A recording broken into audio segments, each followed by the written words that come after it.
Gimana sih cara menghapus riwayat yang dibatalkan oleh sistem Shopee gitu kan, atau kita yang batalin sendiri seperti contoh video saya di atas jika kita berubah pikiran.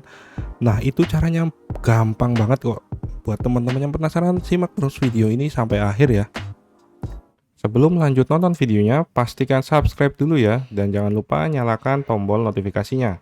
Karena di sini saya akan mengupload video-video tutorial yang mudah untuk kamu pahami. Ternyata nggak hanya orang-orang itu pengen hapus riwayat belanjaan mereka ya, seperti video yang di sini.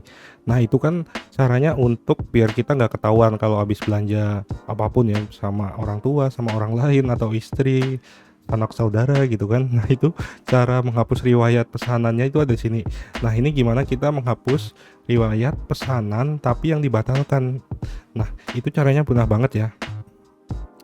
Saya akan mencontohkan, misalkan nih teman-teman buka aplikasi Shopee-nya dulu ya, habis itu ke bagian notifikasi. Nah, ini kan ada notifikasi pembatalan ya.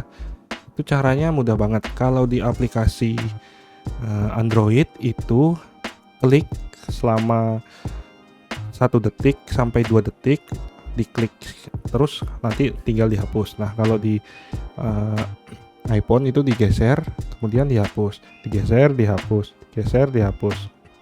Kalau Android itu ditekan ya, ditekan gini selama 2 detik, nanti ada permintaan penghapusannya gitu.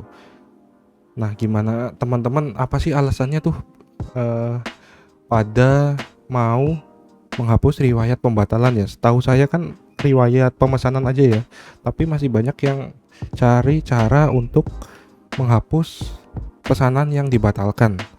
Coba tinggalkan di kolom komentar ya. Jika senang dengan video-video saya yang singkat, jelas, padat ini, teman-teman langsung aja di subscribe, di share, dan jangan lupa juga untuk komentar gitu kan. Oke, terima kasih ya.